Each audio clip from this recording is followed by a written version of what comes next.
Hello, എല്ലാവർക്കും നമ്മുടെ പുതിയ വീഡിയോയിലേക്ക് സ്വാഗതം. അപ്പോൾ ഇന്നത്തെ വീഡിയോ എന്താണെന്ന് വെച്ച് കഴിഞ്ഞാൽ നിങ്ങൾക്ക് തമ്മിൽ കണ്ടപ്പോൾ മനസ്സിലായിട്ടുണ്ടാവും. എനിക്കും എൻ്റെ ചെറിയ മോള് 7 മാസം പ്രായമുള്ള മോൾക്കും ഞങ്ങൾ കോവിഡ് പോസിറ്റീവായി. എല്ലാവരെയും പോലെ നമുക്കും കോവിഡ് കിട്ടി. അപ്പോൾ എവിടെ നിന്നാണെന്ന് അറിയില്ല. അബ്ബിക്ക് എന്തായാലും ചെറിയൊരു പനി, ഇതുപോലെ തന്നെ കോവിഡിൻ്റെ എല്ലാ ലക്ഷണങ്ങളും, പനി, മേലുവേദന, പിന്നെന്തായിരുന്നു, ഭയങ്കര ടയേർഡാവുക, തലവേദന, സ്മെല്ലൊക്കെ തിരിച്ചറിയാണ്ടിരിക്കുക, ഇങ്ങനെയുള്ള എല്ലാ ലക്ഷണങ്ങളും ഉണ്ടായിരുന്നു. പക്ഷേ RT-PCR എല്ലാം ചെയ്തപ്പം നെഗറ്റീവാണ് കേട്ടോ. വീണ്ടും റിപ്പീറ്റ് ചെയ്ത് നോക്കി, പക്ഷേ നെഗറ്റീവ് തന്നെ ആയിരുന്നു. അപ്പോൾ ഡോക്ടർ പറഞ്ഞത് വൈറൽ ഫീവർ ആണെന്നാണ്. ചിലപ്പം അബ്ബിൻ്റെ എനിക്ക് സ്പ്രെഡായിട്ട് എനിക്ക് കോവിഡ് ആയതാണോ എന്ന് എനിക്കറിയില്ല കേട്ടോ. എന്തായാലും അവിടെ അബ്ബിക്ക് മാത്രമേ അങ്ങനെ പനിച്ചിട്ടുണ്ടായിരുന്നുള്ളൂ. അപ്പോൾ എനിക്ക് എങ്ങനെ സ്പ്രെഡായതെന്ന് അറിയില്ല. എന്തായാലും നമുക്കും കോവിഡ് കിട്ടി. അപ്പോൾ ഇന്നത്തെ വീഡിയോയിൽ നമ്മളെന്ന് വെച്ച് കഴിഞ്ഞാൽ നമ്മുടെ ഒരു എക്സ്പീരിയൻസ് എന്നു വെച്ച് കഴിഞ്ഞാൽ, എക്സ്പീരിയൻസ് പറയാമെന്ന് വെച്ച് കഴിഞ്ഞാൽ നമുക്ക് എന്തൊക്കെ സിംറ്റംസ് ആണ് ഉണ്ടായിരുന്നത്, പെട്ടെന്ന് നമ്മൾ റിക്കവർ ചെയ്യാൻ വേണ്ടി എന്തൊക്കെയാണ് ചെയ്തതെന്നുള്ള കാര്യങ്ങളൊക്കെ നമ്മൾ ഇന്നത്തെ വീഡിയോയിൽ കവർ ചെയ്യും. പിന്നെ വേറൊരു കാര്യം, ഇപ്പം കോവിഡ് എന്ന് പറയുന്നത് മിക്കവാറും എല്ലാവർക്കും കോവിഡ് വരുന്നുണ്ടല്ലോ. അപ്പോൾ ഇങ്ങനത്തെ ചെറിയ ടിപ്സൊക്കെ മനസ്സിലാക്കി വെക്കുന്നതും നല്ലതായിരിക്കും. പിന്നെ അതുപോലെ തന്നെ ഇപ്പം മിക്കവാറും ചെറിയ രീതിയിലുള്ള സിംറ്റംസ് കാര്യങ്ങളൊക്കെ ഉള്ളൊരു വീട്ടിൽ തന്നെയാണ്, ഹോം ക്വാറന്റൈൻ തന്നെയാണ് മിക്കവാറും ആൾക്കാർക്ക് പറയുന്നത്. അപ്പോൾ നമുക്കും ചെറിയ ചെറിയ സിംറ്റംസ് ആണ് ഉണ്ടായിരുന്നത്. പക്ഷേ നമ്മളും ഹോം ക്വാറന്റൈൻ തന്നെയായിരുന്നു. വലിയ രീതിയിലേക്കൊന്നും പോയിട്ടില്ല, അൽഹംദുലില്ലാ. ഇപ്പോൾ സുഖമായിട്ട് വരുന്ന ഒരു 2 വീക്സ് ഒക്കെ കഴിഞ്ഞിട്ടോ. അപ്പോൾ നമുക്ക് എന്തായാലും എന്തൊക്കെയാണ് സിംറ്റംസ് ഉണ്ടായിരുന്ന എല്ലാ കാര്യങ്ങളും നമുക്ക് നോക്കാം.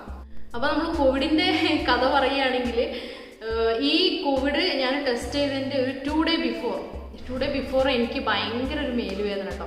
ഭയങ്കര മേലുവേദന എന്ന് വെച്ച് കഴിഞ്ഞാൽ നമുക്ക് സാധാരണ ഒരു കടയുന്ന രൂപത്തിൽ, കയ്യും കാലൊക്കെ ഭയങ്കര കടച്ചിൽ കേട്ടോ. അപ്പം ഞാൻ വിചാരിച്ചത് എന്താണ്, പിന്നെ വേറെ എന്തെങ്കിലും കുറേ നടന്നിട്ടോ അങ്ങനെ എന്തെങ്കിലുമൊക്കെ ആയിരിക്കും, മോളായിട്ടുള്ള ഇതുകൊണ്ടൊക്കെ മോളായിട്ട് ഇങ്ങനെ ഓടി നടക്കുന്ന സമയമാണല്ലോ. അപ്പോൾ അതുകൊണ്ടായിരിക്കും ഇങ്ങനെ മേലുവേദന എന്ന് വിചാരിച്ചേ. അപ്പോൾ ഞാനതങ്ങ് വിട്ടു. അങ്ങനെ ആ ഒരു സമയത്താണ് അബ്ബിക്ക് നല്ല ഫീവർ ഉണ്ടായിരുന്നു കേട്ടോ. നല്ല ഫീവർ ഉണ്ട്, മേലുവേദന ഉണ്ട്, പിന്നെ അതുപോലെ തന്നെ പിന്നെ എന്തൊക്കെയായിരുന്നു, ഹെഡ് ഏക്ക്, ടേസ്റ്റൊക്കെ ഉണ്ടായിരുന്നു കേട്ടോ. ടേസ്റ്റിനൊന്നും പ്രശ്നമില്ല. അപ്പോൾ ഇങ്ങനെ ബാക്കിയുള്ള എല്ലാ കോവിഡിൻ്റെ സിംറ്റംസും അങ്ങനെ അബ്ബി വിചാരിച്ചു. അബ്ബി ഹോം ക്വാറന്റൈനിലായി. അബ്ബി റൂമിൻ്റെ ഉള്ളിൽ തന്നെ അടച്ചിരിക്കാൻ തുടങ്ങി. അബ്ബി ആണെങ്കിൽ പിന്നെ ഫുഡൊക്കെ നമ്മൾ എത്തിച്ചു കൊടുത്ത് അബ്ബി ക്വാറന്റൈനിലിരുന്ന് അബ്ബി പോയിട്ട് ആൻറ്റിജനും RT-PCR നോക്കിയപ്പോൾ നെഗറ്റീവാണ് കേട്ടോ. പിന്നെ ആ 2 ഡേ കഴിഞ്ഞ് പിന്നെ ഞാൻ എൻ്റെ വീട്ടിലെത്തി. അപ്പോൾ എനിക്ക് ആ വീട്ടിലെത്തി ഭാഗ്യത്തിന് ഞാനൊരു സമയത്തിൻ്റെ വീട്ടിലെത്തി കേട്ടോ, അൽഹംദുലില്ലാ. എന്നിട്ട് ഞാൻ ഉച്ചക്കായ സമയത്തുണ്ട് എനിക്കൊരു ഭയങ്കര ഒരു ജലദോഷം പോലെ. ജലദോഷത്തിന് നമുക്കിങ്ങനെ ഉണ്ടാവുക, പിന്നെ മൂക്കിൻ്റെ അവിടെ എന്തൊക്കെയോ ബ്ലോക്കായ പോലെ, കണ്ണിൽ നിന്നൊക്കെ വെള്ളം വരിക, മൊത്തത്തിൽ ഇങ്ങനെ ഉള്ളിലൊക്കെ കുളിരുന്നു. പക്ഷേ ടെമ്പറേച്ചർ നോക്കുമ്പോൾ പനിയൊന്നുമില്ല കേട്ടോ. ഒട്ടും പനിയൊന്നും, പുറത്തേക്ക് ടെമ്പറേച്ചർ ഒന്നുമില്ല. പക്ഷേ എനിക്ക് ഉള്ളിൽ നന്നായിട്ട് പനിക്കുന്ന പോലെ എനിക്ക് തോന്നുന്നുണ്ട്. ചിൽസ് എന്ന് പറയില്ല നമ്മൾ, ഉള്ളിലിങ്ങനെ ഭയങ്കര ഒരു ഷിവറിങ് പോലെ. അപ്പം ഞാൻ വിചാരിച്ച ജലദോഷപ്പനി ആയിരിക്കും എന്ന് വിചാരിച്ച് വിട്ട്. അന്നത്തെ ദിവസം മുഴുവൻ അങ്ങനെ തന്നെ കേട്ടോ. പിന്നെ ഒരു രാത്രി ആയ സമയത്ത്, അന്നത്തെ ദിവസം രാത്രി മോൾക്ക് ഭയങ്കര ഫീവർ കേട്ടോ, ഭയങ്കര ചൂട്. അപ്പോൾ എനിക്ക് എന്തോ ഒരു ഡൗട്ട് അടിച്ചിട്ടോ. അപ്പോൾ ഞാൻ മറ്റേ മോളോടൊക്കെ പറഞ്ഞു, കുറച്ച് നീങ്ങി കിടന്നോ, അപ്പുറം പോയി കിടന്നോ, പിന്നെ പനിക്കുന്നുണ്ട് എന്ന് പറഞ്ഞു കേട്ടോ. അപ്പം ഭയങ്കര ഫീവർ ആയപ്പോൾ എനിക്ക് പിന്നെ പേടി. ഞാൻ ആദ്യം വിചാരിച്ച ജലദോഷം എന്തെങ്കിലും വന്നതായിരിക്കും എന്നാണ് ഞാൻ വിചാരിച്ചത്. പിന്നെ മോൾക്ക് ടെമ്പറേച്ചർ കൂടിയപ്പോൾ നമ്മൾ എന്തായാലും മക്കൾക്ക് ടെമ്പറേച്ചർ കൂടിയെന്ന് ഡോക്ടറെ കാണിക്കണമല്ലോ. അപ്പോൾ ഞാൻ വേഗം ഡോക്ടറെ അടുത്ത് പോയി. അപ്പം നോക്കിയപ്പോൾ നമുക്ക് ഈ ആൻറ്റിജൻ RT-PCR ടെസ്റ്റ് ഇല്ലാണ്ട് നമുക്ക് ഡോക്ടറെ കാണാൻ പറ്റില്ല ഈ ഒരു സമയത്ത്, പനിയൊക്കെ ആണെങ്കിൽ. അപ്പോൾ ഞാനങ്ങനെ അവിടെ പോയി RT-PCR ആൻറ്റിജൻ എടുത്തു. അപ്പോൾ ആൻറ്റിജന് എടുത്തപ്പം എന്നോട് പറഞ്ഞു കുറച്ച് നേരം വെയിറ്റ് ചെയ്യണം എന്ന്. അപ്പോൾ ഞാൻ അവിടെ തന്നെ ഇങ്ങനെ ഇരുന്ന് നോക്കുമ്പോൾ പോസിറ്റീവാന്ന് പറഞ്ഞു. എൻ്റെ പകുതി പോയിട്ടു. പിന്നെ മോൾക്കപ്പോൾ പോസിറ്റീവാന്നുള്ള കാര്യം ഞാൻ ഷുവറാക്കി. കാരണം എൻ്റെ കൂടെ അല്ലേ അവൾ നടക്കുന്നത്. അപ്പോൾ അവൾക്ക് എന്തായാലും പോസിറ്റീവ് തന്നെ ആയിരിക്കുമല്ലോ. പിന്നെ നല്ല പനി ഉണ്ടായിരുന്നല്ലോ. എന്നാലും അവിടെ നിന്ന് എല്ലാവരും പറഞ്ഞു, പ്രോട്ടോക്കോൾ അനുസരിച്ചിട്ട് പിന്നെ ഇനിയിപ്പോൾ എന്തെങ്കിലുമൊക്കെ നമുക്കറിയില്ലല്ലോ, ഇപ്പോൾ എന്തെങ്കിലും സീരിയസ് ആവുകയാണെങ്കിൽ എന്തെങ്കിലും ട്രീറ്റ്മെൻറ്റിനൊക്കെ എന്തെങ്കിലും ആവശ്യമുണ്ടെങ്കിൽ നമുക്ക് ഈ ഒരു പോസിറ്റീവ് ആണെന്നുള്ള കാര്യം ഉള്ള ഒരു ഇത് വേണ്ടേ, ഡോക്ടർ സൈൻ ചെയ്ത്. അപ്പോൾ ഞാൻ മോൾക്കും പോസിറ്റീവിൻ്റെ ടെസ്റ്റ് ചെയ്ത്. ഭയങ്കര കഷ്ടമായിരുന്നു കേട്ടോ. മൂക്കിൻ്റെ ഉള്ളിൽ അത് ഇടുമ്പോഴൊക്കെ മോളിങ്ങനെ കരഞ്ഞപ്പോൾ എനിക്ക് എന്തോ മരിയായി പോയി. 2 മൂക്കിൽ നിന്നാണ് അവൾക്ക് എടുത്തത്. ഒന്നിന്ന് റെഡി ആയില്ല, മറ്റേ മൂക്കിൽ നിന്നാണ് പിന്നെ എടുത്തത്. അപ്പോൾ അവളും പോസിറ്റീവാണ്. അങ്ങനെ ഞങ്ങൾ ഹോം ക്വാറന്റൈനിലായി. അപ്പോൾ ആദ്യത്തെ ദിവസം ഭയങ്കര ബുദ്ധിമുട്ടെന്ന് വെച്ച് കഴിഞ്ഞാൽ ഈ ജലദോഷപ്പനീൻ്റെ പ്രശ്നങ്ങളാട്ടോ. ഉള്ളിൽ കുളിരുന്ന പോലെയും അങ്ങനത്തെ ഒരുപാട് പ്രശ്നങ്ങളൊക്കെ. പിന്നെ പിറ്റേ ദിവസം മുതൽ എന്താ ഉണ്ടായതെന്ന് വെച്ച് കഴിഞ്ഞാൽ പിറ്റേ ദിവസം മുതൽ ചുമ തുടങ്ങിയിട്ടു. ഭയങ്കര ചുമ എന്ന് വെച്ച് കഴിഞ്ഞാൽ നമുക്ക് കഫം വരുന്നില്ല, ഡ്രൈ ആയിട്ടുള്ള ചുമ, നന്നായിട്ട് കുത്തി ചുമക്കുകയാണ്. പിന്നെ കഫം ഒട്ടും വരുന്നില്ല. കഫം എന്ന് വെച്ച് കഴിഞ്ഞാൽ എനിക്ക് തോന്നുന്നത് ഈ തലേൻ്റെ ഈ ഭാഗത്തൊക്കെ ഇങ്ങനെ കെട്ടിക്കിടക്കുകയെന്ന് എനിക്ക് തോന്നുന്നത്. കാരണം പിന്നെ എത്ര ചുമച്ചിട്ടും അവിടെ ഇപ്പോൾ എന്തോ ഒന്ന് എന്താ പറയുക കഫം കെട്ടിക്കിടക്കുന്ന പോലെ തന്നെ നമുക്ക് ഫീൽ ചെയ്യുന്നുണ്ട്. പിന്നെ ശ്വാസം എടുക്കാൻ പറ്റുന്നില്ല, അങ്ങനെ എന്തൊക്കെയോ ഒരു പ്രശ്നങ്ങളൊക്കെ ആയിട്ട്. പക്ഷെ മൈനറായിട്ടുള്ള പ്രശ്നങ്ങളാണ്, അധിക പ്രശ്നങ്ങളൊന്നും ഉണ്ടായില്ല. അപ്പോൾ പിന്നെ വലിയ കാര്യമൊക്കെ എടുത്തില്ല. അപ്പോഴത്തേക്കും പിന്നെ ഹെൽത്തിൻ്റെ ആൾക്കാരൊക്കെ വന്നു. അവർ പാരസിറ്റമോളും പിന്നെ എന്തൊക്കെയാണ് തന്നത്, വൈറ്റമിൻ ടാബ്ലറ്റ്സ് ഒക്കെ തന്നിട്ടോ. വൈറ്റമിൻ ടാബ്ലറ്റ്സും പിന്നെ മോൾക്ക് പനിക്കുള്ള പിന്നെ സിറപ്പും തന്നു. പിന്നെ അതുപോലെ തന്നെ മൂക്കടപ്പിനുള്ള ആ ഡ്രോപ്സും തന്നു. പിന്നെ ഞങ്ങളോട് നന്നായിട്ട് ആവി പിടിക്കാൻ പറഞ്ഞിട്ടോ. അങ്ങനെ ഞാൻ ആവിയൊക്കെ പിടിച്ച് പിന്നെ ഒരു 4th ഡേ ഒക്കെ ആയപ്പോഴത്തേക്കും ഭയങ്കര എന്താ പറയുക, അന്ന് ആ 4th ഡേൻ്റെ രാവിലെ ഞാൻ എണീക്കുന്നത് എനിക്ക് ശ്വാസം മുട്ടിയിട്ടാട്ടോ. മൂക്കിലൂടെ ഇങ്ങനെ കിടക്കുന്ന സമയത്ത് മൂക്കിലൂടെ ശ്വാസം എടുക്കാൻ പറ്റുന്നില്ല. അപ്പോൾ ഞാൻ വിചാരിച്ചു എന്തായാലും മൂക്കൊക്കെ അടഞ്ഞിരിക്കുകയാണല്ലോ, അപ്പോൾ അതുകൊണ്ടായിരിക്കും വിചാരിച്ചിട്ട് വായ തുറന്നിട്ടൊന്ന് ശ്വാസം എടുക്കാൻ നോക്കി. വായ തുറന്നിട്ട് എനിക്ക് ശ്വാസം ഒട്ടും സഫീഷ്യൻ്റായിട്ട് ഒട്ടും കിട്ടുന്നില്ല. അവസാനം എനിക്ക് തല കറങ്ങുന്ന പോലെ ആയിപ്പോയി. അപ്പോൾ എന്താ ചെയ്യേണ്ടതെന്ന് മനസ്സിലാവുന്നില്ല. കാരണം ചെറിയൊരു കുട്ടിയും ഉണ്ട്. അപ്പം ഞാൻ എന്തായാലും പോയി അഡ്മിറ്റ് ആവുകയാണെങ്കിൽ അവളെയും കൊണ്ടുപോകണമല്ലോ. അപ്പം അങ്ങനെ തല ഇറങ്ങാൻ പോകുന്ന പോലെയൊക്കെ ആയി. കുറച്ച് ശ്വാസം നന്നായിട്ട് കുറഞ്ഞു കേട്ടോ. എനിക്ക് ശരിക്കും ഒരു ഔട്ട് ഓഫ് സ്റ്റേഷൻ ആയിപ്പോയി ഞാൻ. അപ്പോൾ ഉമ്മ പിന്നെ എന്താ പറയുക വെള്ളം തിളപ്പിച്ച്, ഒരു കുടുക്കയിൽ വെള്ളം തിളപ്പിച്ചിട്ട് ഞാൻ അതിൻ്റെ ഉള്ളിലേക്ക് മൂക്ക് ഇങ്ങനെ ഇട്ടിട്ട് ആ വരുന്ന ആവി ഞാനിങ്ങനെ ശ്വസിച്ചിട്ടോ. അപ്പോൾ എനിക്ക് കുറച്ച് നേരം അതിങ്ങനെ ശ്വസിച്ചപ്പോൾ എനിക്ക് എൻ്റെ എന്താ പറയുക ബ്രീത്ത് കുറച്ച് നോർമലായിട്ടോ. ഞാൻ ശരിക്കും വിചാരിച്ചിട്ടില്ല. ഞാൻ വിചാരിച്ചു ശരിക്കും ഹോസ്പിറ്റലിൽ പോകേണ്ടി വരും തന്നെയാണ് വിചാരിച്ചത്. പിന്നെ ആ ദിവസം മൊത്തത്തിൽ എനിക്കിങ്ങനെ ഇടയ്ക്ക് രാവിലെ ചില സമയത്തൊക്കെ ഇങ്ങനെ ശ്വാസം കിട്ടാത്ത പോലെ ആയി പോവുക കുറച്ച് നേരം. പിന്നെ ശ്വാസം വീണ്ടും നോർമലാവുക, പിന്നെ കുറച്ച് നേരം കിട്ടാണ്ടായി പോവുക. അങ്ങനെ കളിച്ചിട്ടോ. പക്ഷേ കൂടുതലായിട്ട് വലിയ പ്രശ്നങ്ങളൊന്നും ഉണ്ടായിട്ടില്ല. അന്ന് രാവിലത്തെ പോലെ അത്ര വലിയ പ്രശ്നങ്ങളൊന്നും ഇല്ലാത്തതുകൊണ്ട് പിന്നെ ഞാനത് വലിയ കാര്യമാക്കിയിട്ടില്ല. അപ്പോൾ ഇതുപോലെ ആ ശ്വാസം മുട്ടൽ വരുന്ന സമയത്ത് ഞാനിങ്ങനെ ആവി ഇങ്ങനെ ഉള്ളിലേക്ക് ഇങ്ങനെ വലിച്ച്, അപ്പം ബ്രീത്ത് എനിക്ക് നോർമലാവട്ടോ. അപ്പോൾ ഈ ശരിക്കും കോവിഡിൻ്റെ ആ ഒരു ബുദ്ധിമുട്ട് നമ്മൾ അറിയുന്ന ഈ ഒരു ശ്വാസം മുട്ടൽ ഉണ്ടാകുമ്പോഴാട്ടോ. പനി ഇതെന്നൊക്കെ പറയുന്നത് നമുക്ക് സാധാരണ വൈറൽ ഫീവർ എന്ത് വരുമ്പോഴും ഇങ്ങനെ പനി ഉണ്ടാവും, എന്താ പറയുക ഹെഡേക്ക് കാര്യങ്ങളൊക്കെ ഉണ്ടാവും. പക്ഷേ ഈ ശ്വാസം മുട്ടൽ ശരിക്കും നമുക്ക് എന്താ പറയുക അതായിട്ട് നമുക്ക് ഒരിക്കലും മുന്നോട്ട് പോകാൻ കഴിയേയില്ല. അത്രയും എന്താ പറയുക ഒട്ടും ശ്വാസം കിട്ടാണ്ടിരുന്നാൽ നമുക്ക് എങ്ങനെയാണ് നമ്മൾ ഇതാക്കുക. അപ്പോൾ ഞാൻ ശരിക്കും അത് ഫീൽ ചെയ്തിട്ടോ. പിന്നെ അതുമാത്രമല്ല എനിക്ക് എന്തൊക്കെയോ സിംറ്റംസാണ് ഉണ്ടായതെന്ന് വെച്ച് കഴിഞ്ഞാൽ ആദ്യത്തെ ദിവസം ഭയങ്കര ഒരു ഉള്ളിൽ കുളിരുന്ന പോലെ ഉണ്ടായി. പിന്നെ ഉള്ളതെന്ന് വെച്ച് കഴിഞ്ഞാൽ രണ്ടാമത്തെ ദിവസമൊക്കെ ആയപ്പോഴത്തേക്കും പിന്നെ കഫും ഭയങ്കര കുത്തിച്ചുമ, പിന്നെ മൈൽഡായിട്ടുള്ള ഹെഡേക്ക് കിട്ടും. ഹെഡേക്കൊന്നും അധികം വലിയൊരു ഇതിലേക്ക് വന്നിട്ടില്ല. പിന്നെ എന്ന് പറയുന്നത് നമ്മുടെ ഈ സൈനസിൻ്റെ ഭാഗങ്ങളൊക്കെ ഉണ്ടല്ലോ, ആ ഭാഗത്തൊക്കെ എന്തോ കെട്ടിക്കിടക്കുന്ന പോലെ, കഫം കെട്ടിക്കിടക്കുന്ന പോലെ. പക്ഷെ ഒട്ടും ഉരുകിങ്ങ് വരുന്നില്ല. ആവി പിടിച്ചിട്ടൊന്നും അത് തീരെ ഇറങ്ങി വരുന്നില്ല കേട്ടോ. അങ്ങനെ എനിക്ക് ഫീൽ ചെയ്തിട്ടുണ്ട്. പിന്നെ 4-5 ദിവസം കഴിഞ്ഞപ്പോൾ വേറൊരു കാര്യം, എനിക്ക് മൊത്തത്തിൽ സ്മെല്ലൊക്കെ ഇല്ലാണ്ടായി പോയിട്ടോ.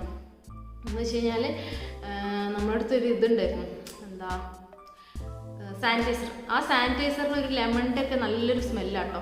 അപ്പം ഞാൻ ആ സാനിറ്റൈസർ ജസ്റ്റ് കയ്യിലൊക്കെ ഒന്ന് ഇങ്ങനെ അടിച്ച് നോക്കി, ഇങ്ങനെ ഇതാക്കി നോക്കിയപ്പോഴൊന്നും ലെമണിൻ്റെ സ്മെല്ല്, ഒരു സ്മെല്ല്, ആൽക്കഹോളിൻ്റെ സ്മെല്ല് ഒന്നും എനിക്ക് കിട്ടുന്നില്ല. മൊത്തത്തിൽ മൂക്കിൽ ഒരു സ്മെല്ലില്ലാത്ത ഒരവസ്ഥ കേട്ടോ. പിന്നെ ടേസ്റ്റും പോയിട്ടോ. ഞാൻ ഫുഡൊക്കെ കഴിച്ചത് വെറുതെ എന്തെങ്കിലുമൊക്കെ കഴിക്കാന്നുള്ള രീതിയിൽ എമൗണ്ട് കുറക്കാതെ എനിക്ക് ഛർദ്ദിക്കാൻ വരിക കേട്ടോ. പക്ഷേ തീരെ അങ്ങനെ കഴിക്കാനും കഴിയുന്നില്ല. അപ്പം ഞാൻ എനിക്ക് ആവശ്യമുള്ള സഫീഷ്യൻ്റ് ആയിട്ടുള്ള ഭക്ഷണം കഴിക്കണമല്ലോ എന്ന് വെച്ചിട്ട് കഴിച്ചെന്നല്ലാണ്ട് ടേസ്റ്റിൻ്റെ ഒട്ടും ടേസ്റ്റ് അറിയുന്നുണ്ടായിരുന്നില്ല. അപ്പോൾ ആ ടേസ്റ്റും ഒരു 5th or 6th ഡേ ഒക്കെ ആയപ്പോഴത്തേക്കും ടേസ്റ്റ് മൊത്തത്തിൽ പോയിട്ടോ. പിന്നെ ഫീവറിൻ്റെ കാര്യം പറയുകയാണെങ്കിൽ ഫീവർ നമ്മൾ പാരസിറ്റമോൾ കുടിക്കുന്ന സമയത്ത് കുറച്ച് കുറയും. പിന്നെ കുറച്ച് കഴിഞ്ഞ് കഴിഞ്ഞാൽ വീണ്ടും ഫീവർ വരുന്ന പോലെ അങ്ങനെ തന്നെയാണ്. ഒരു വീക്കൊക്കെ അങ്ങനെ തന്നെയാണ് ഉണ്ടായിരുന്നത്. വല്ലാണ്ട് അങ്ങ് കുറഞ്ഞ് മൊത്തത്തിൽ കംപ്ലീറ്റ് ആയിട്ട് അങ്ങനെയില്ല. ഇടയ്ക്കിടയ്ക്ക് ഫീവർ കുറയും, കുടിക്കുമ്പോൾ ഫീവർ കുറയും, പിന്നെയും ഫീവർ കൂടും, അങ്ങനെയൊക്കെ തന്നെയായിരുന്നു. പിന്നെ മോളുടെ കാര്യം പറയുകയാണെങ്കിൽ മോള് പെട്ടെന്ന് റീക്കവർ ആയിട്ടോ. മക്കൾക്കാണെങ്കിൽ ബ്രസ്റ്റ് ഫീഡിങ് ഒക്കെ ആയതുകൊണ്ടാണ് തോന്നുന്നു പെട്ടെന്ന് മോൾക്ക് വലിയ പ്രശ്നങ്ങളില്ലാണ്ട് കോവിഡിൽ എന്താ പറയുക മുക്തി നേടാനായി. പെട്ടെന്ന് എന്താ പറയുക പെട്ടെന്ന് റീക്കവറായി.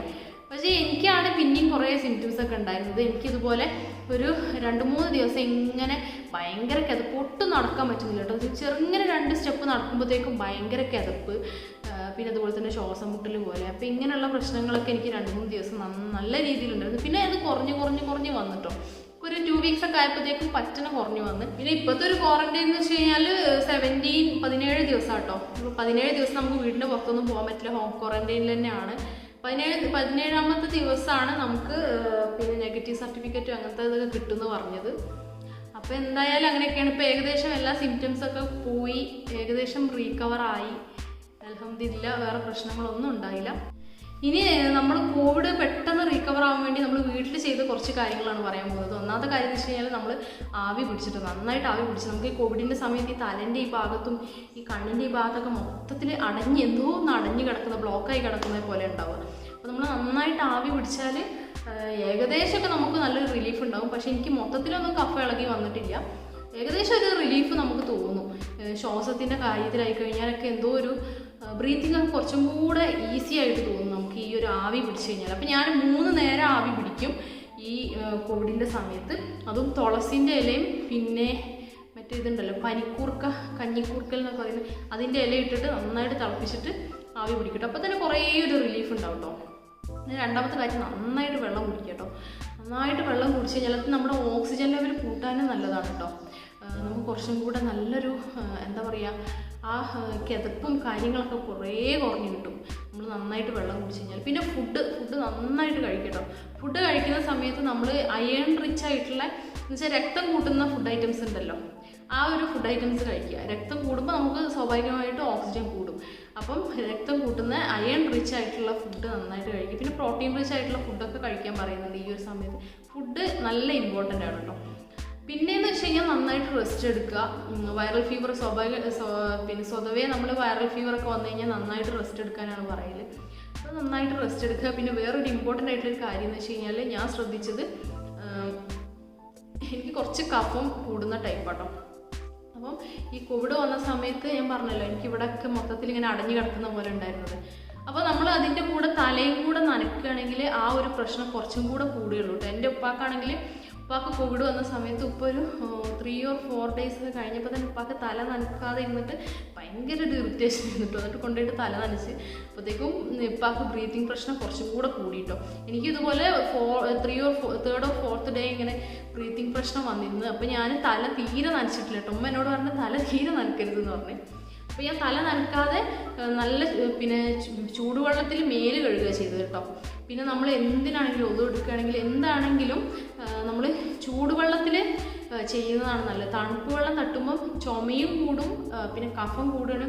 കഫമുള്ള ആൾക്കാരാണെങ്കിൽ കുറച്ചും കൂടെ കഫം കൂടും, നീരൊക്കെ ഇറങ്ങിയിട്ട് അങ്ങനത്തെ പ്രശ്നങ്ങളൊക്കെ ഉണ്ടാവും. അപ്പോൾ അങ്ങനത്തെ കാര്യങ്ങളൊക്കെ ശ്രദ്ധിക്കുക. കുളിക്കലൊക്കെ കുറച്ച് കഴിഞ്ഞിട്ട് തല നനയ്ക്കൽ മതിയാവും. അങ്ങനത്തെ ബ്രീത്തിങ് പ്രശ്നമൊക്കെ ഉള്ള ആൾക്കാരൊക്കെ ആണെങ്കിൽ, കഫം കൂടുന്ന ആൾക്കാരൊക്കെ ആണെങ്കിൽ. പിന്നെ പറയുകയാണെങ്കിൽ സിട്രസ് ഫ്രൂട്ട്സ് എന്ന് വെച്ച് കഴിഞ്ഞാൽ വൈറ്റമിൻ സി കണ്ടൻ്റ് ഉള്ള ഫ്രൂട്ട്സ്. നമുക്ക് ഇവിടെ ആണെങ്കിൽ ആ ഒരു സമയത്ത് ഇതൊക്കെ ഉണ്ടായിരുന്നു, ഫാഷൻ ഫ്രൂട്ടൊക്കെ ഉണ്ടല്ലോ. ഫാഷൻ ഫ്രൂട്ടൊക്കെ ഞാൻ നന്നായിട്ട് കഴിക്കായിരുന്നു കേട്ടോ. അപ്പോൾ പെട്ടെന്ന് റിലീഫ് കിട്ടും കേട്ടോ. ഈ വൈറ്റമിൻ സി അങ്ങനെയുള്ള ഇമ്മ്യൂണിറ്റി ബൂസ്റ്റിംഗ് ആയിട്ടുള്ള ഫുഡ് ഐറ്റംസ് ഒക്കെ കഴിക്കുകയാണെങ്കിൽ നല്ലതാണ്. ഫ്രൂട്ട്സൊക്കെ കഴിക്കുകയാണെങ്കിൽ നല്ലതാണ്. അപ്പോൾ പിന്നെ എന്താ പറയുക, ഫാഷൻ ഫ്രൂട്ട്, പിന്നെ ഓറഞ്ചൊക്കെ ഉണ്ടാവില്ല, അതൊക്കെ എന്താ പറയുക വൈറ്റമിൻ സി കണ്ടൻ്റുള്ള ഫ്രൂട്ട്സാണ്. അപ്പോൾ അങ്ങനത്തെ ഒക്കെ കുറേ കഴിക്കുക. പിന്നെ പറയുകയാണെങ്കിൽ മെഡിക്കേഷൻ എടുക്കുക. എന്താ പറയുക, പാരസിറ്റമോൾ, പനി ഉണ്ടെങ്കിൽ പാരസിറ്റമോൾ എടുക്കുക. പിന്നെ അതൊക്കെ ഡോക്ടേഴ്സ് പറഞ്ഞു തരും കേട്ടോ. ഡോക്ടേഴ്സ് അല്ല, ആരോഗ്യ പ്രവർത്തകർ വന്ന് പറഞ്ഞു തരും. അപ്പോൾ അവർ പറയുന്നത് പോലെ മെഡിക്കേഷൻസ് ഒക്കെ എടുക്കുക. പിന്നെ വൈറ്റമിൻ ഗുളികകളൊക്കെ അവർ തരും. അപ്പോൾ അത് എന്തായാലും കണ്ടിന്യൂസ് ആയിട്ട് എടുക്കുക കേട്ടോ. പിന്നെ പറയുകയാണെങ്കിൽ വീട്ടിലൊരാൾ ക്വാറന്റൈനിൽ ഉണ്ടെങ്കിൽ വേറൊരു പ്രശ്നം എന്താണെന്ന് വെച്ച് കഴിഞ്ഞാൽ, നമ്മൾ യൂസ് ചെയ്ത പ്ലേറ്റും കാര്യങ്ങളൊന്നും വേറെ ആൾക്കാരോട് ഷെയർ ചെയ്യരുത്. ഇപ്പം നമ്മുടെ പ്ലേറ്റ് നമ്മൾ തന്നെ കഴുകി വൃത്തിയാക്കുക കേട്ടോ. പിന്നെ നമ്മൾ ഒറ്റക്കൊക്കെ ആണെങ്കിൽ നമുക്ക് ഈ റൂം സ്പ്രേസ് ഒക്കെ യൂസ് ചെയ്യാം കേട്ടോ. കുഞ്ഞുങ്ങളാകുമ്പോൾ നമുക്ക് സ്പ്രേസ് യൂസ് ചെയ്യാൻ പറ്റില്ലല്ലോ. റൂം സ്പ്രേസ് എന്ന് വെച്ച് കഴിഞ്ഞാൽ സാനിറ്റൈസറൊക്കെ നമുക്കിപ്പോൾ സ്പ്രേ രൂപത്തിൽ കിട്ടുമല്ലോ. അപ്പം നമുക്ക് ആ റൂം സ്പ്രേസ് ഒക്കെ വെച്ചിട്ട് നമുക്കിങ്ങനെ എന്താ പറയുക, നമ്മൾ താമസിക്കുന്ന റൂമിൽ നമുക്ക് ഈ സ്പ്രേ ഒക്കെ ചെയ്ത് കൊടുക്കുക. കാരണം റീഇൻഫെക്ഷൻ വരുമെന്നാണ് പറയുന്നത്. കാരണം നമ്മളൊരു കോവിഡ് രോഗിയാണല്ലോ, അപ്പോൾ നമ്മൾ താമസിക്കുന്ന റൂമിൽ ആ രോഗാണുക്കൾ ഉണ്ടാവും. അപ്പം ആ രോഗാണുക്കൾ വീണ്ടും നമുക്ക് ഇൻഫെക്ഷൻ തരാതിരിക്കാൻ വേണ്ടി നമ്മൾ എന്താ പറയുക, നമുക്ക് പെട്ടെന്ന് റീകവർ ആവാനും നല്ലതാണ് കേട്ടോ. നമ്മൾ റൂം സ്പ്രേസും പിന്നെ നിലമൊക്കെ നമ്മൾ നല്ല വൃത്തിയായിട്ട് കൊണ്ടെടുക്കുക, ഡെറ്റോളൊക്കെ വെച്ചിട്ട് തുടച്ചിട്ട് അങ്ങനെയുള്ള കാര്യങ്ങളൊക്കെ ശ്രദ്ധിക്കുക. പിന്നെ അതുപോലെ തന്നെ നമ്മുടെ പാത്രങ്ങൾ നമ്മൾ തന്നെ കഴുകാൻ ശ്രദ്ധിക്കുക കേട്ടോ. ഭക്ഷണമൊക്കെ നമുക്ക് കൊണ്ടു തരുമ്പോൾ നമ്മുടെ പാത്രം അവരെ കൊണ്ട് കഴിപ്പിക്കരുത്. കാരണം അവർക്കും ഇൻഫെക്ഷൻ വരും, അവർക്ക് കോവിഡ് ഇല്ലാത്ത ആൾക്കാരാണെങ്കിൽ. അപ്പോൾ അങ്ങനെയുള്ള കാര്യങ്ങളൊക്കെ നമുക്ക് ഹോം ക്വാറന്റൈൻ ആകുമ്പോൾ ശ്രദ്ധിക്കാം. പിന്നെ അതുപോലെ തന്നെ നമ്മളെ ഡ്രസ്സുകളൊക്കെ നമുക്ക് തന്നെ പറ്റുകയാണെങ്കിൽ നമുക്ക് തന്നെ വാഷ് ചെയ്യാം. ചിലപ്പോൾ ഈ പറഞ്ഞ പോലെ ബ്രീത്തിങ് പ്രശ്നമൊക്കെ ഉണ്ടാകുമ്പോൾ വേറൊരാൾ വാഷ് ചെയ്ത് തരേണ്ടി വരും. പക്ഷെ നമ്മളെ കൊണ്ടാവുന്നതാണെങ്കിൽ നമുക്ക് തന്നെ വാഷ് ചെയ്തിട്ട് ഇടാം. കാരണം അവർക്കും കൂടെ ആ ഒരു ഇൻഫെക്ഷൻ വരണ്ടല്ലോ. അപ്പോൾ അങ്ങനെയുള്ള കാര്യങ്ങളൊക്കെ നമുക്ക് ഈ ഹോം ക്വാറന്റൈനിൽ ശ്രദ്ധിക്കുക. പെട്ടെന്ന് നമുക്ക് ചെറിയ മൈൽഡായിട്ടുള്ള എന്താ പറയുക, മൈൽഡായിട്ടുള്ള സിംറ്റംസ് ഒക്കെ ആണെങ്കിൽ നമുക്ക് പെട്ടെന്ന് ഇങ്ങനെ റിക്കവർ ചെയ്തെടുക്കാൻ പറ്റും. പക്ഷെ വലിയ എന്തെങ്കിലും ഭയങ്കര ശ്വാസതടസ്സമുണ്ട് അങ്ങനെയുള്ള കാര്യങ്ങളൊക്കെ ആണെങ്കിൽ നമ്മൾ എന്തായാലും ഡോക്ടറെ അടുത്ത് പോയിട്ട് അതിൻ്റെ ബാക്കി എന്താണെന്ന് വെച്ച് കഴിഞ്ഞാൽ നോക്കണം. ചിലപ്പോൾ ഓക്സിജൻ പിന്നെ വെക്കേണ്ടി വരും. അപ്പോൾ അങ്ങനെയുള്ള കാര്യങ്ങളൊക്കെ ചെയ്യാം. അപ്പോൾ ഇതാണ് നമ്മുടെ എക്സ്പീരിയൻസ്. പിന്നെ അതുപോലെ തന്നെ ഞാൻ കുളിക്കുന്ന വെള്ളത്തിലും ഇതുപോലെ തുളസി ഇട്ടിട്ടുണ്ടായിരുന്നു. തുളസി പിന്നെ പനിക്കൂർക്ക അങ്ങനെയുള്ള ഇലകളൊക്കെ തിളപ്പിച്ചിട്ടാണ് വെള്ളം വെച്ചിരുന്നത് എനിക്ക് കുടിക്കാൻ വേണ്ടിയിട്ട്. പിന്നെ അതുപോലെ തന്നെ നമുക്ക് കുടിക്കുന്ന വെള്ളത്തിലും തുളസിൻ്റെ ഇല ഇടാം കേട്ടോ. തുളസിൻ്റെ ഇല തിളപ്പിച്ച വെള്ളം കുടിക്കുന്നത് നല്ലതാണ്. നമുക്ക് ഈ എന്താ പറയുക, കഫത്തിൻ്റെയും ഈ ചുമൻ്റെ പ്രശ്നത്തിനൊക്കെ കുറച്ച് ആശ്വാസം കിട്ടും കേട്ടോ. കംപ്ലീറ്റ് ആയിട്ടില്ലെങ്കിലും കുറച്ച് അങ്ങനെ ആശ്വാസം കിട്ടും. അപ്പോൾ അതും നല്ലതാണ്. പിന്നെ എന്താ ശ്രദ്ധിച്ചതെന്ന് വെച്ച് കഴിഞ്ഞാൽ മോളുടെ ഒക്കെ ആണെങ്കിലും മോളുടേത് ബ്രസ്റ്റ് ഫീഡിങ് ഒക്കെ ആയതുകൊണ്ടാണ് തോന്നുന്നു പെട്ടെന്ന് റീകവറായി കിട്ടി. പിന്നെ എനിക്കാണെങ്കിൽ ചുമൻ്റെ പ്രശ്നങ്ങൾ പിന്നെ ഉണ്ടായിരുന്നു. ഇപ്പോഴും ചുമൻ്റെ പ്രശ്നങ്ങളൊക്കെ ഉണ്ട്. അപ്പം അതിന് എന്തെങ്കിലും ചെറിയ എന്തെങ്കിലും റെമഡീസൊക്കെ ഒന്ന് ചെയ്ത് നോക്കണം എന്നുണ്ട്. പിന്നെ അതുപോലെ തന്നെ കോവിഡ് വന്നു കഴിഞ്ഞാൽ നമുക്ക് നല്ല ചൂടുവെള്ളം കുടിക്കുന്നത് നല്ലതാണ് കേട്ടോ, നമ്മുടെ ഈ കഫത്തിൻ്റെ പ്രശ്നങ്ങൾക്കൊക്കെ. പിന്നെ നമ്മുടെ വീട്ടിലൊരു പൾസ് ഓക്സിമീറ്റർ ഉണ്ടെങ്കിൽ അത്രയും നല്ലതാണ്. നമുക്ക് ചിലപ്പം നല്ല ബ്രീത്തിങ് പ്രശ്നമൊക്കെ ഉണ്ടെങ്കിൽ ആരോഗ്യ പ്രവർത്തകർ തന്നെ ഈ പൾസ് ഓക്സിമീറ്റർ നമുക്ക് പ്രൊവൈഡ് ചെയ്യും. അപ്പോൾ നമ്മൾ വീട്ടിലുണ്ടാകുമ്പോൾ നമുക്ക് നമ്മുടെ ഓക്സിജൻ ലെവലൊക്കെ നോക്കാമല്ലോ. ഒരു 95 to 100 ആണ് നോർമലായിട്ടുള്ള ഒരു ഓക്സിജൻ ലെവൽ, നമുക്ക് ഉണ്ടായിരിക്കേണ്ട ഓക്സിജൻ ലെവൽ എന്നാണ് പറയുന്നത്. അപ്പോൾ അതിലും കുറഞ്ഞു പോയിട്ടുണ്ടെങ്കിൽ അതൊരു ശ്വാസം മുട്ടലിലേക്കും കാര്യങ്ങളിലേക്കൊക്കെ ആവും. അപ്പം നമുക്ക് നമ്മുടെ ഓക്സിജൻ എത്ര ഉണ്ടെന്ന് നോക്കാൻ വേണ്ടിയിട്ട് നമുക്ക് പൾസ് ഓക്സിമീറ്റർ നമ്മുടെ വീട്ടിലുണ്ടെങ്കിൽ നന്നാവും.